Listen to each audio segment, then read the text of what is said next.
Welcome to the Be Magnetic podcast, where we ignite deep abundance and step into soul-led success without losing joy, freedom, or peace. This is for the woman who is bored, disconnected, and exhausted trying to win a game she doesn't want to play anymore. If your soul is calling for more flow, more ease, more magic, but you're not sure how to get there, get ready to become magnetic and create a life that is as juicy and abundant as you've always dreamed it could be. Hello, my love, and welcome back to the Be Magnetic podcast.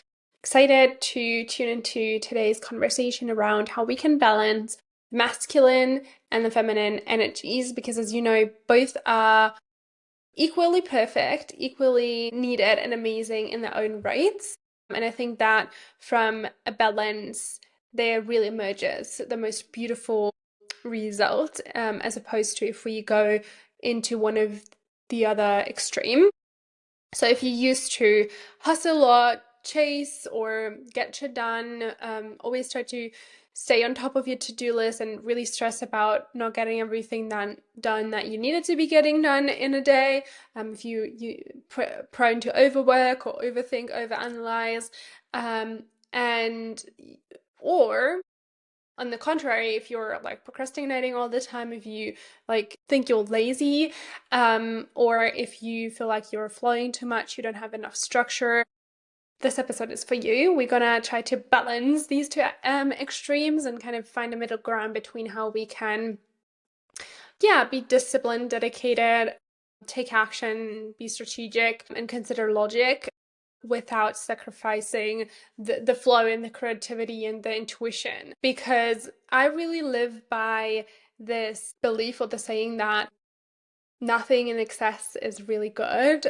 If you eat healthy in excess, that's not really healthy. If you eat sugar in excess, that's also not really healthy, right? So the moderation is what's making it healthy. And it's so funny because that actually made me think right now of the temperance in the tarot, which is basically this archetype that stands for the balance and is kind of a reminder that everything in moderation is good, or like gets us further than if we do something in excess. And the temperance is also connected to Sagittarius, which I am a Sagittarius sun and a rising, and so that's probably also why balance has been always such a big part of my life. My brothers also like to call me the queen of balance, and because I've always at least tried to be very good at balancing all different aspects of my life and really try to keep the balance between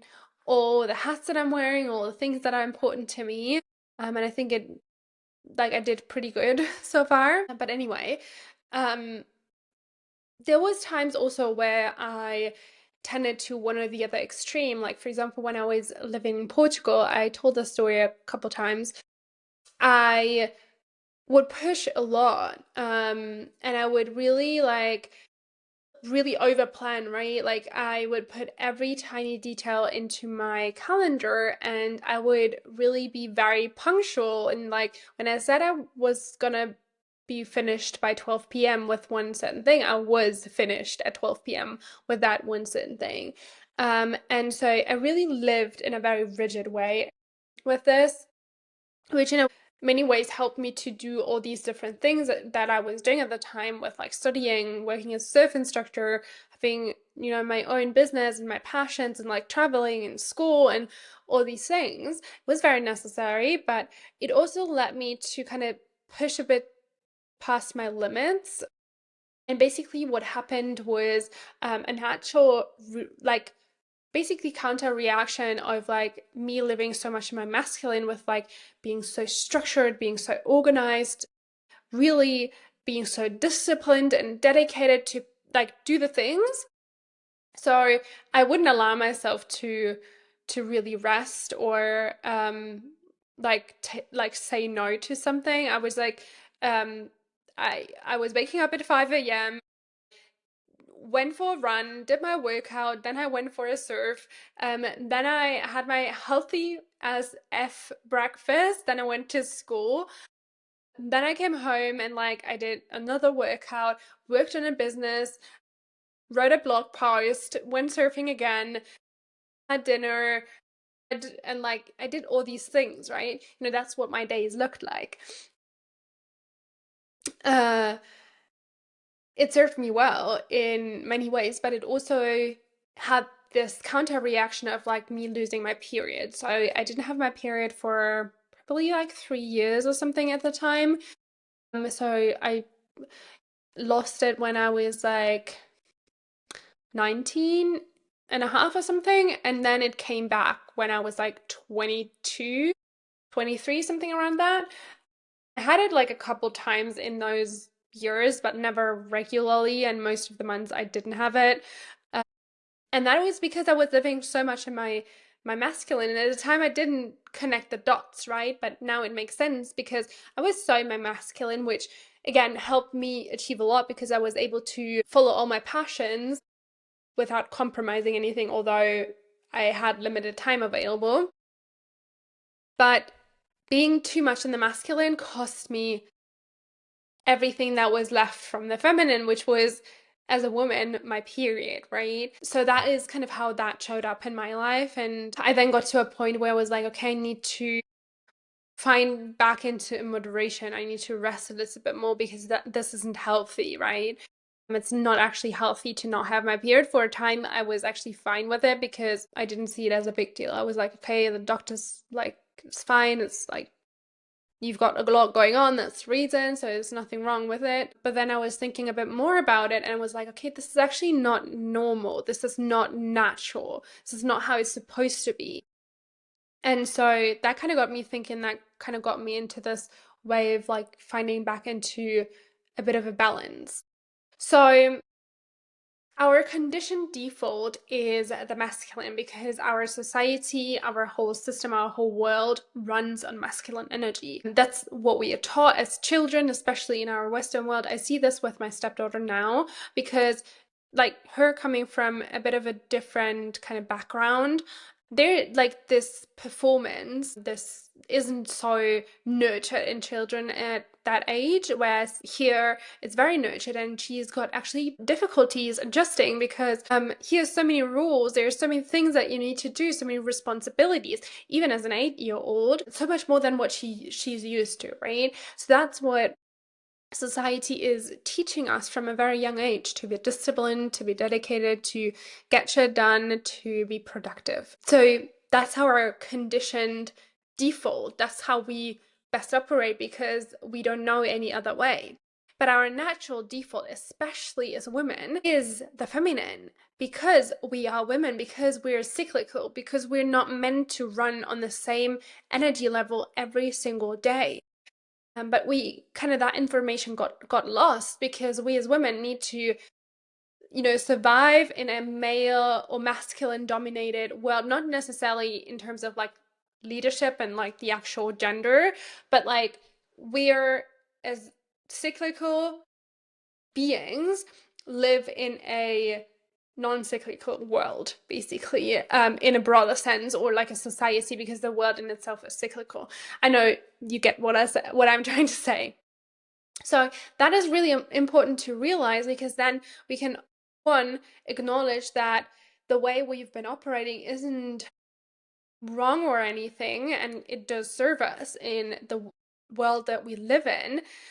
But also it's not our natural default. And so that really emphasizes the importance of finding the balance between the both. So the interesting thing is that because we're so conditioned to be so in the extreme of one thing, when we then try to find the balance, we go into the very extreme of the other thing. And I've seen this so many times in friends and clients that every time we are making the shift, no matter where we're coming from, right? If we are coming more from like the feminine default, then we are shifting into the extreme of the masculine default. And I actually have a friend who that was really the case for. She's someone who lives very much from her feminine, but then she realizes that with that alone, she doesn't really achieve anything of significance because she's been dreaming a lot. She's like been dabbling a lot of in like a lot of things, but there's never been a structure or a system or a plan or a higher goal behind it. She's never been like focused and dedicated enough to one thing to really make it successful. And when she realized that, she really shifted to the other extreme of like being then so disciplined and so dedicated that she lost that flow that initially made her so special. But then I also have equally friends and clients who are on the opposite, who are very much coming from their hyper masculine, and then they're shifting and they're like all of a sudden, okay, now I'm gonna do nothing. I'm gonna just sit here and like chill, and I'm gonna have no structure, and like that's also not really good. But it's the natural process of what happens if we're in one extreme. We then shift to the other extreme before we can find the balance. And again, just understanding that helps us to then come back to the balance quicker. So none of the both energies is neither good nor bad. Both are very neutral and both have their purposes and they serve us in different seasons. Again, everything in moderation is what's going to lead to success. And it all has its time and place, right? And the best and the first thing, we're going to get into like specific steps that you can take, but like the first thing that you can actually do to find the balance is to acknowledge the seasons and acknowledge that there's going to be seasons where it's more helpful to be more in your masculine, and then there's seasons where it's more helpful to be in your feminine, and really being aware of these seasons and honoring these seasons is really important, and the first practice that we can do. So finding balance is really understanding that there are seasons and then honoring these seasons, not just knowing, okay, now I'm in a season of rest, but then like pushing through basically and like keep going, like working hard in that season. No, it's like knowing that balance is honoring the seasons and then actually honoring them as well. So how can we create balance? I've got 5 practices, rituals that you can get into to create more balance today. So you can walk away with this with a action step, and I highly empower you to maybe choose one of these 5, the one that resonates the most with you, and then just run with that. And you can come back to the episode in a couple of weeks from now or a month from now when you feel like that is very well integrated, and you can catch the next one and kind of work your way into a beautiful balance with your feminine and your masculine energy this way. So the first practice is to listen to your body. And again, this kind of piggybacks off the point of like honoring the seasons. Your body really tells you what season you're in. Your body tells you if it needs rest right now or if it's very energized to, get shit done. And if you listen to your body and if you really ask your body, what does my body need right now? What season am I in right now? Then you can honor this and you can act in alignment with this. And when your body, like for me in winter, for example, like I am in a rest season. I know I'm in a slow season. Like no one's gonna get me to like do shit in like January.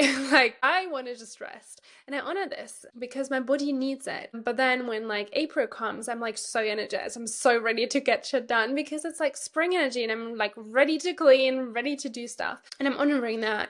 I'm listening to my body, and by listening to your body you already have like this natural balance because your body is never going to be just in one season. Yeah, sometimes seasons are longer, maybe you're in an entire year of rest, that's fine, but there'll be a time where your body then changes the season, just like the seasons in nature change as well. The second practice is to know where you are in life and what you need. And it's similar to understanding your body, but rather than listening to your body, what we're listening to is just the season that you're in life. So maybe this year you really want to grow your income significantly. So yeah, maybe this year is a bit more of a hustle year and you're like a bit more in your masculine energy. But then next year, maybe you want to travel a bit more. So that's naturally going to be a bit more of a feminine year, right? So really knowing where you are in life, what your goals are and what you need right now in this season of life is also going to help you to understand which energies to draw upon. Practice number 3 is to release preconditioned beliefs and habits. So there is a lot of talk around both the feminine and the masculine energy. Again, I highly empower you to just release any of what has been said. None of both energies is good nor bad, and it doesn't really serve you to be like, say no, like being in my masculine is so bad, doesn't serve me, I'm like a woman, I should be in my feminine energy. Like, yeah, to some extent it's true, but like demonifying the masculine isn't really going to serve you, because it's also helpful for you, but then also being like, no, but like I can't rest because I've got all these goals and I want to be really successful or like grow my income, that's also not really serving you, right? Demonifying the feminine. So really work on this preconditioning that you have around these types of energies, and understand that they all both have their purpose and serve you in different ways, and understand what you need in this season. Then practice number 4 is to honor the benefits of both. So once you have a good understanding of what energy has which benefits, you can also honor these and kind of pick from them, and you can understand that, okay, yeah, in order to achieve my goal, yeah, I need to be creative, I need to trust my intuition and listen to it and really decide from an intuitive place, but I also need to take action. So that is the whole process that it takes. So I'm honoring both my feminine and my masculine, because I am honoring my feminine by listening to my intuition and letting my intuition decide, but I'm also honoring the masculine because I know I need to take action on the intuition, because otherwise it's just an idea, right? And then the 5th practice that you can do is a bit more practical as well, is to schedule it in. When you know that you're in a season of, let's say, a bit more like masculine energy, then when does the season approximately end? It doesn't have to be accurate exactly. Like sometimes we can't predict things like that, but like, when do you think the season's going to change? Like, schedule that in, or even like on a day-to-day basis. If we want to find the balance and we know we've got a lot of things to do today, like, where is some time where we can schedule some downtime, some feminine energy, some white space, right? And really make sure that you've got both of these energies present in your schedule, so that you can overall keep the balance. So those are my tips for today on how you can find a balance between your masculine and your feminine energy.